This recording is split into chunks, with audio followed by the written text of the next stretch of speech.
Nella domenica di Pasqua il messaggio del vescovo rivolto ai trevigiani: essere dice artigiani di pace. Nelle parole del pastore della diocesi, la speranza di vedere finire la guerra e superata la pandemia. Liberati i fondi del PNRR, dall'ex caserma Salsa alla biblioteca, e a maggio l'inaugurazione del Museo Bailo. Il sindaco promette ai cittadini pronti a lavorare per la città. Ci aspetta un anno di grande impegno. Mancano medici di base soprattutto in alcune aree della provincia come quelle di Pieve e di Soligo. La situazione sta diventando difficile, solo il 20% dei curanti ha accettato di aumentare il tetto di assistiti. Operatori sanitari poco pagati e costretti a fare turni massacranti. Il sindacato CISL lancia l'allarme: il loro contratto deve essere equiparato a quello della sanità. Avis lancia l'appello ai giovani: per il 2022 servono nuovi donatori, oltre 196.000 le donazioni di sangue intero e plasma da tutto il Veneto. I pullman Battistuzzi hanno percorso per 6 volte la strada da Conegliano fino al confine, portando in salvo dalla guerra 450 persone. Quelli della Mand Group hanno portato 6 bilici di aiuti raccolti dai trevigiani arrivati fino a Leopoli. Prime festività libere da restrizioni dopo i 2 anni di pandemia. Tante le iniziative messe in campo da comuni e associazioni. A Spresiano torna la Pasquetta sul Piave, mentre Treviso chiude al traffico per un insolito lunedì dell'angelo ecologico. Telespettatori di Antena 3, buonasera e ben ritrovati. Il telegiornale di Treviso, buona Pasqua a tutti voi. Allora, in questa giornata di Pasqua iniziamo proprio dalle parole del vescovo di Treviso, Monsignor Michele Tomasi. Il suo è un augurio ma anche un messaggio.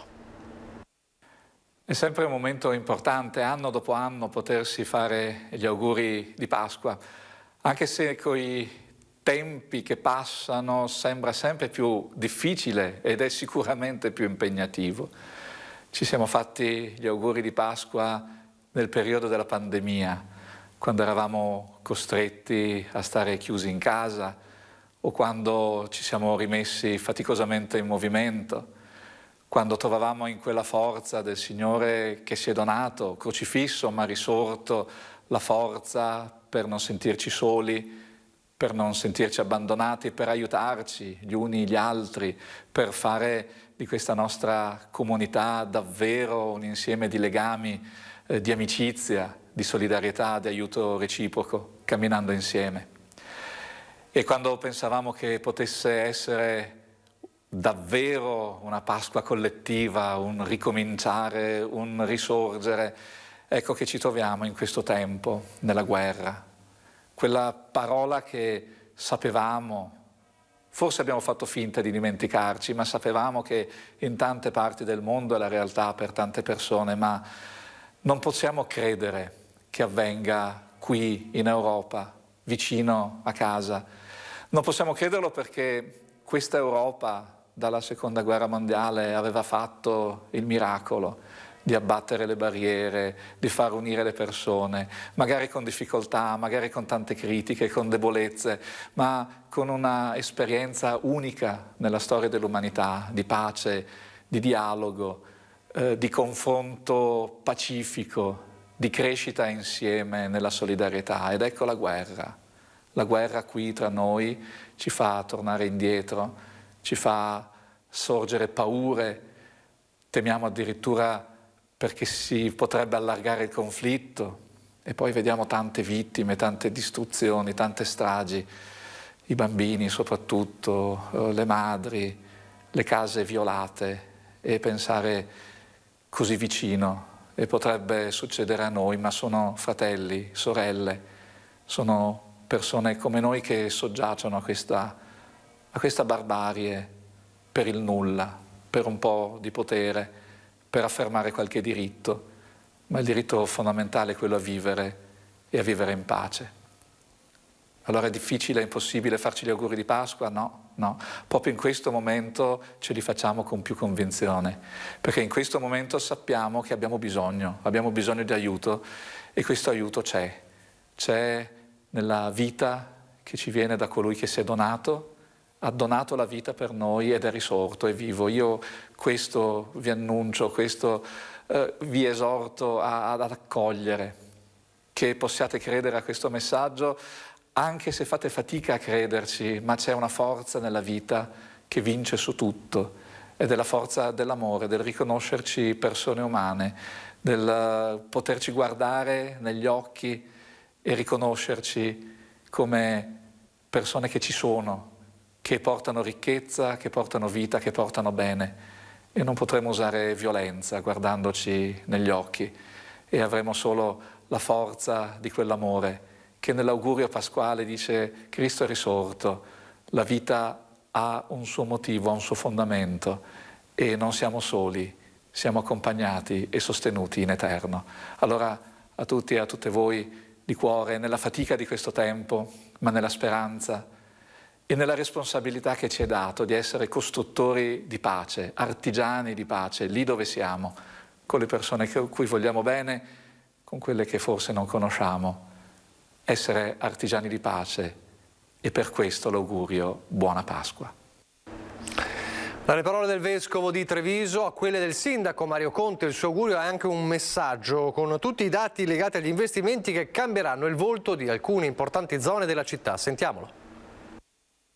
Ho detto alla mia squadra: godiamoci questi 2 o 3 giorni di Pasqua, perché poi da martedì si riprende a lavorare a testa bassa, bisogna rimboccarsi le maniche, perché finalmente sono stati ufficializzati i 20 milioni della rigenerazione urbana, che vedrà la riqualificazione della caserma Salsa, le mura cittadine, la biblioteca Zanzotto e l'ex macello al Foro Boario, e questi sono soltanto i cantieri del PNRR, più tutto il resto della programmazione dei lavori pubblici, quindi con la pista ciclabile di Sant'Antonino, la rotonda di Selvana, la pista ciclabile di via Castellana a Monigo, i lavori di riqualificazione del quartiere San Liberale e tutti gli altri quartieri che saranno protagonisti di questa rigenerazione urbana che mette al centro proprio la riqualificazione dei nostri quartieri e del centro storico. Quindi ci aspetta un anno che tra l'altro è il mio ultimo anno di mandato, molto impegnativo da un punto di vista dei lavori pubblici.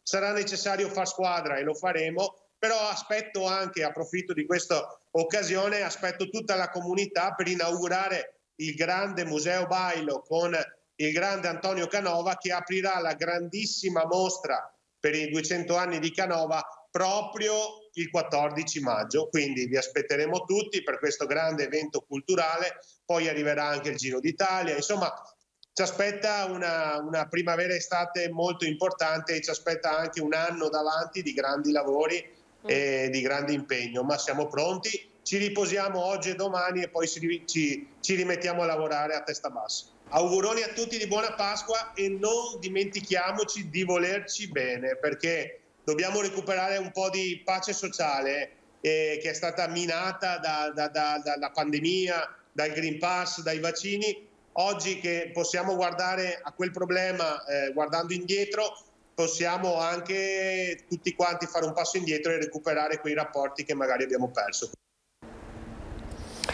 Dunque ripensare anche poi il centro, tante iniziative, tanti lavori da fare, i quartieri e anche il centro. È un centro storico, una città che va ripensata, lo dice anche un'analisi sulla residenzialità a Treviso che certifica l'emorragia proprio di residenti soprattutto dal centro. Sentite. Un centro sempre meno abitato e sempre più vecchio. I dati sulla residenzialità di Treviso negli ultimi 20 anni mostrano una città che registra una costante emorragia di residenti. Si è passati da 30.000 a 6.000 residenti in centro storico e il rapporto è di 2 anziani per ogni giovane. Gli under 15 sono circa il 10% in comune di Treviso, percentuale che scende al 6-7% in centro. Gli over 65 sono il 24% in città, percentuale che sale al 30% dentro le mura. Considerate che a Treviso oggi abbiamo 10.000 ragazzi con meno di 15 anni e ben 23.000 con più di 65 anni. L'indice di vecchiaia è oltre 200 in città. Tutto questo mette a repentaglio un po' la sostenibilità dello sviluppo dell'area centrale, che poi questo si ripercuote naturalmente anche sulle attività. Una città che vive solo nei fine settimana di turisti e gitanti rischia di perdere quelle attività di prossimità fondamentali per la vita dei residenti che ormai non appartengono più a quel cosiddetto ceto medio che un tempo popolava un centro ora sempre più fatto di abitazioni nuove o ristrutturate di lusso con prezzi improponibili per giovani e famiglie. Ma anche l'affitto diventa improponibile, perché chi lo acquista l'immobile lo metterà genererà rendita, una rendita anche del 4-5%, vuol dire affitti intorno ai 2-3 mila euro. Non è possibile pensare di avere impostare un progetto di futuro su un immobile in locazione a quei prezzi. Il rischio, secondo Minello, è una bolla immobiliare con tante case lussuose non abitate di proprietà di gente agiata, che può chiaramente permettersi questi alloggi, ma poi non li abita perché ne ha già degli altri, quindi la città alla sera si spegne, e questo è un problema legato proprio al capitalismo immobiliare che riguarda, per intenderci, non Treviso solamente, ma tanti altri capoluoghi. Un'altra scommessa da vincere nei prossimi mesi riguarda la sanità e la carenza dei medici di base. Carenza di medici di base, un problema annoso che in questo 2022 rischia di aggravarsi ulteriormente. È previsto il pensionamento di un'ottantina di curanti. La proposta, caldeggiata dall'ULSS, di innalzare il numero di mutuati seguiti da ciascun medico da 1.500 a 1.800 non ha incontrato l'adesione sperata. Chi ha consentito è solo il 20%. Oggi, facendo dei conti a 1.500 mutuati, mancano circa 40 medici. Quindi il rischio è che a fine 2022 altrettanti colleghi vadano in pensione. Quindi l'obbligo che noi abbiamo è di trovare in qualche modo una soluzione, e se il Ministero ci autorizza, di poter utilizzare gli specializzandi, cioè i medici che sono in specialità. Una soluzione alla quale sta lavorando anche la Regione del Veneto, che consentirebbe di dare una risposta a tutti quei cittadini che si trovano senza medico o sono costretti a fare anche parecchi chilometri per recarsi dal curante. Questo andrebbe ad alleggerire ovviamente la pressione, che vuol dire avere un'ottantina di colleghi che possono tenere 650 mutuati, e quindi avremo la possibilità di coprire i posti nel territorio. In attesa poi che arrivino dalle scuole di specialità i nuovi medici, perché ricordo a tutti, la Regione Veneto quest'anno ha preso tante borse, sono state legate le borse, per cui già dal 2023 avremo colleghi che si specializzano, e quindi potremo, come dire, supportare bene anche i colleghi che sono bravissimi, stanno lavorando e sono rimasti decisamente in pochi rispetto al passato. Come medici di base anche gli operatori sociosanitari sono introvabili, la denuncia della CISL. Il passaggio dalle case di riposo all'ULSS è dovuto principalmente a livello economico, cioè il contratto sanità è sicuramente più appetibile dei contratti che ci sono nelle case di riposo. Questo è il primo motivo. Secondo motivo, sull'appetibilità della professione è data dal fatto anche che bisogna, oltre che a pagarla, rendere anche vivibile questa professione. Pagati ancora troppo poco e con turni massacranti. La sanità della Marca cerca operatori sociosanitari, una forza lavoro la cui importanza è stata messa ancora di più in luce negli ultimi anni di pandemia. Persone che si occupano principalmente della cura. A centinaia sono occupati nelle case di riposo, che si sono trasformate per diverso tempo in reparti di malattie infettive. Il loro contratto però non è mai stato equiparato a quello della sanità. Non è possibile che ad alcuni in ospedale venga applicato il contratto della sanità e nelle case di riposo venga applicato un altro contratto, che economicamente è ovvio che il contratto sanità è più vantaggioso. Noi lo diciamo da tanto tempo questo, per noi dovrebbe essere applicato il contratto della sanità in tutti questi enti, anzi addirittura dico di più, cioè per noi dovrebbe essere la stessa ULSS ad assumere, no, le persone anche per le case di riposo. Secondo CGIL, CISL e UIL mancano 150 infermieri in ULSS 2, oltre 30 invece le caselle attualmente vuote fra gli operatori sociosanitari. Nelle case di riposo la necessità annua di assunzione risulta di 180 unità. Il sindacato chiede dunque più programmazione. Di recente intanto la Regione ha approvato la delibera sul percorso di formazione complementare in assistenza sanitaria dell'operatore sociosanitario e sul corso di formazione per infermieri referenti per l'inserimento di operatori sociosanitari nelle strutture residenziali e semiresidenziali per anziani. I sindacati chiedono che chi lavora nell'assistenza sia collocato però all'interno di una figura che ancora oggi non è prevista. Dobbiamo riconoscere queste cose in più, queste mansioni in più, queste prestazioni in più che vengono richieste sia all'operatore sociosanitario, ma anche la responsabilità all'eventuale infermiere, che poi comunque rimane il responsabile dell'assistenza sanitaria. Noi abbiamo avuto una manifestazione anche il 25, no? Dicendo che veramente è ora che venga dato valore a questa professione. Ma non è solo un fatto economico, è proprio un fatto di valorizzare questi professionisti, tutti, dagli operatori sociosanitari ma anche agli infermieri. Dobbiamo far sì che scelgano questa professione.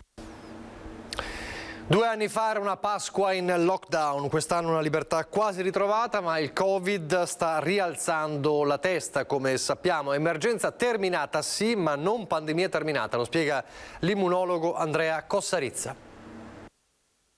Io credo che in questo momento noi possiamo parlare di emergenza terminata, certamente non di pandemia terminata. Noi ci troviamo nella fase in cui il virus circola ancora, il virus crea varianti, crea mutanti, crea ricombinanti, come abbiamo assistito ora. Per cui quello che a me piacerebbe vedere nel prossimo periodo è il fatto che la gente non si sia dimenticata che c'è ancora una pandemia in corso e mantenga un minimo di protezioni come abbiamo sempre fatto negli ultimi 2 anni. Per cui certamente le mascherine all'aperto non hanno alcun senso, certamente se non c'è nessuno in giro neanche, ma se frequentiamo come dire, dei luoghi molto affollati e ci sono degli assembramenti, ecco io lì continuerei a stare un po' attento. Quello che io immagino è che dobbiamo stare ancora attenti perché le varianti o i virus ricombinanti ci possono essere. Abbiamo visto la variante XE,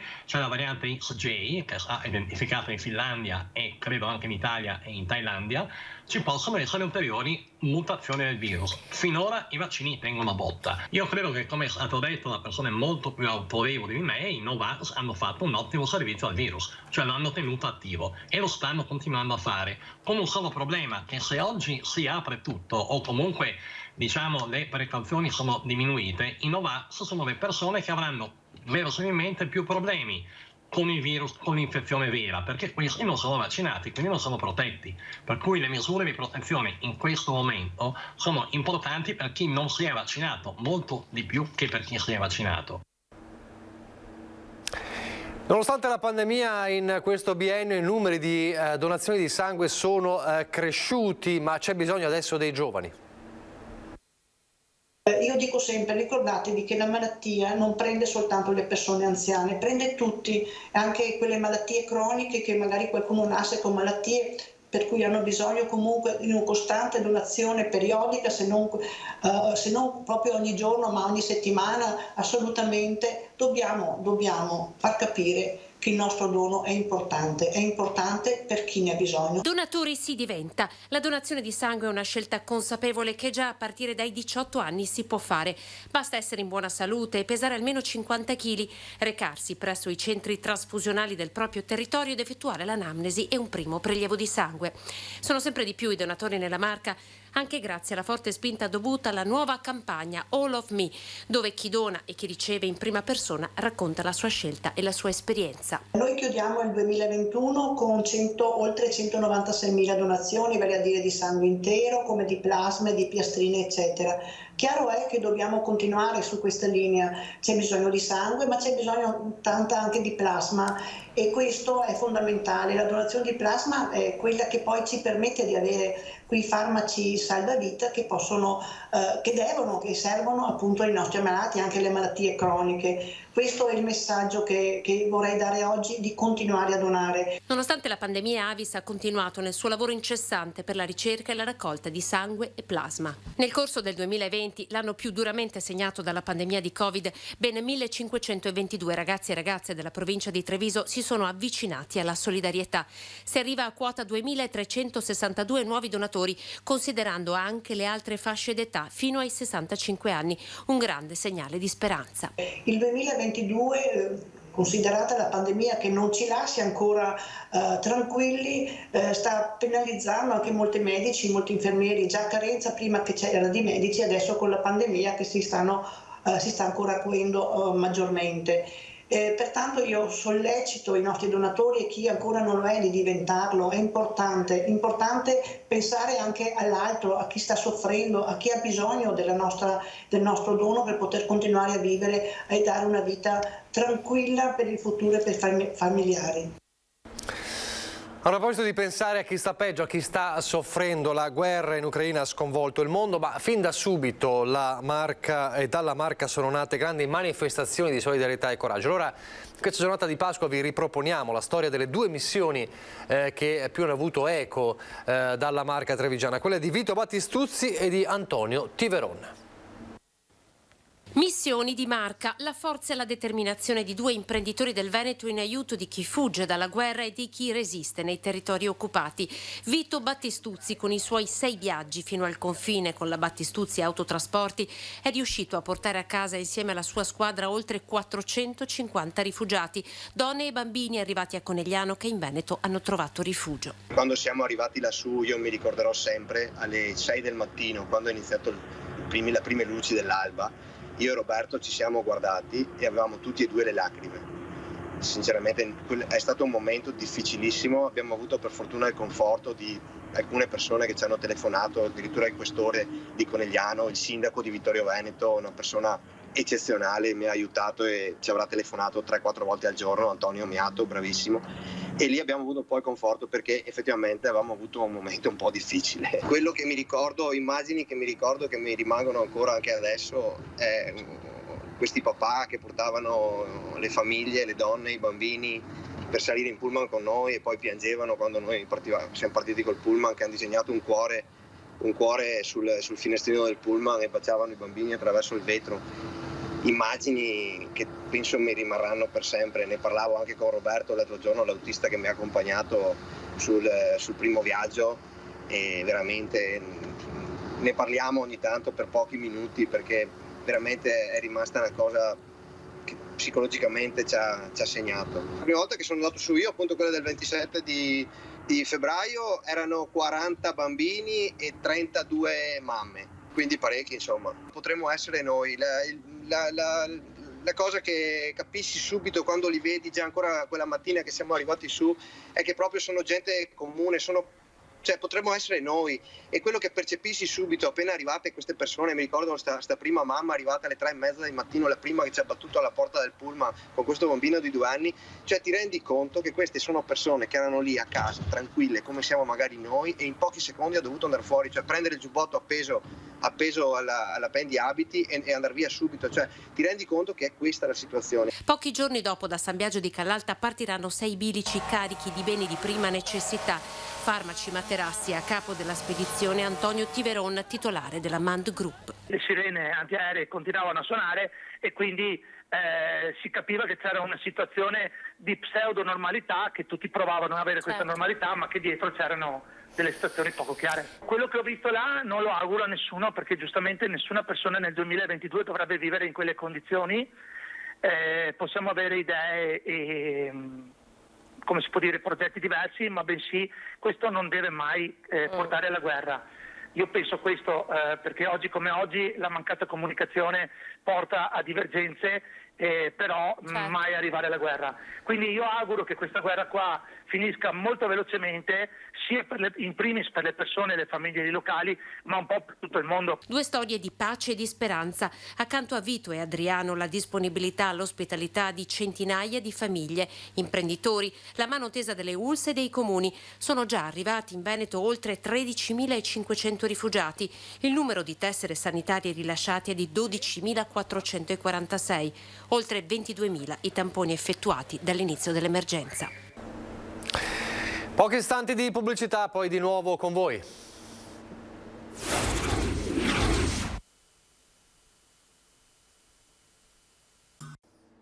Rieccoci in diretta. Allora guardiamo la giornata di domani, la giornata di Pasquetta, ricordandovi che domani a Treviso sarà una Pasquetta green all'insegna della giornata ecologica che finora era stata promossa di domenica, come sapete è stata anticipata dal 24 alla giornata di domani. Le modifiche alla viabilità riguarderanno la zona dentro le mura dalle ore 9 alle 18, infatti sarà interdetta la circolazione delle auto. Saranno comunque indicati i parcheggi e gli stalli disponibili con apposita cartellonistica stradale e infografiche sui pannelli a messaggio variabile installati lungo le principali vie.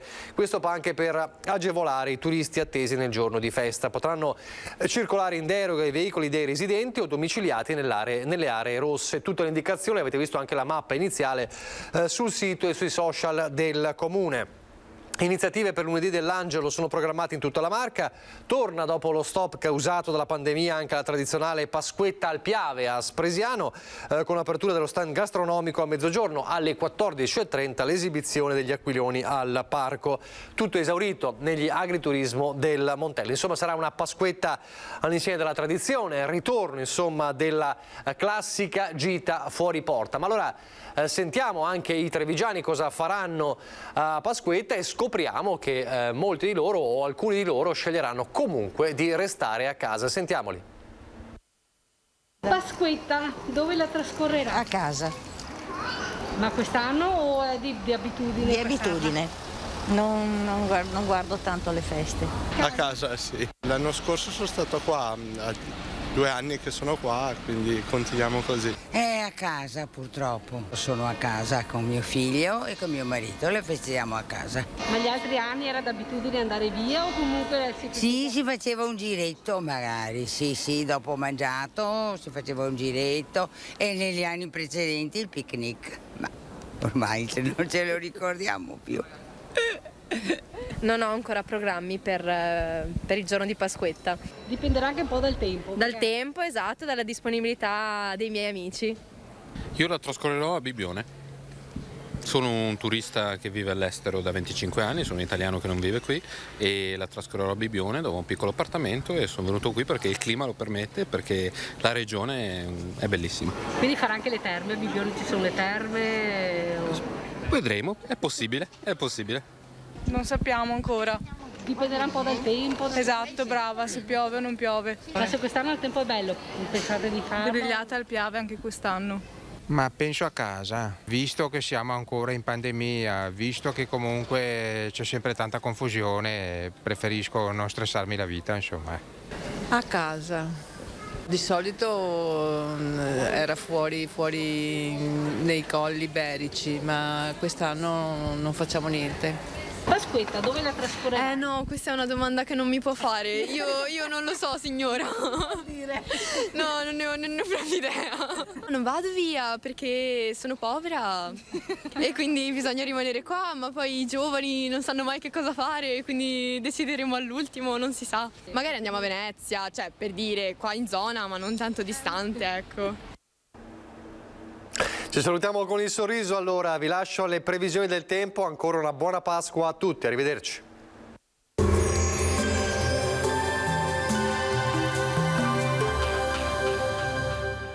Entra nel mondo Lolato. Da oltre 40 anni un team di professionisti per migliorare la qualità della tua vita. Centro del piede con servizi di podologia, laboratorio per la produzione di plantari e calzature su misura. Benvenuti al meteo. Pasquetta con il sole grazie all'alta pressione, l'ambita però da aria fresca, ma insomma tutto sommato sarà una giornata perfetta per la classica gita fuori porta. Vediamo il dettaglio di lunedì 18 aprile.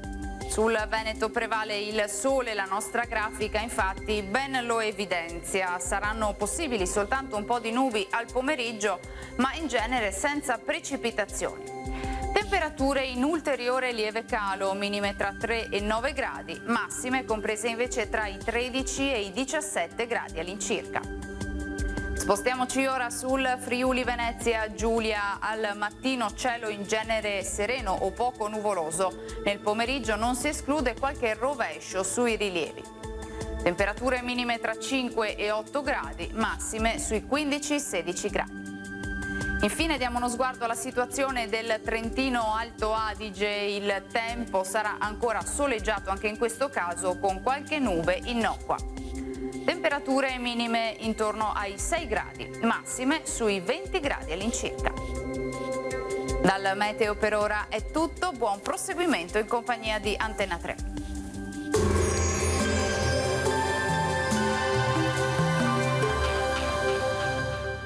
Busti, tutori e protesi di arto personalizzati. Ortopedia e sanitaria Lolato. A Treviso e Montebelluna. Lolato, soluzioni per star bene.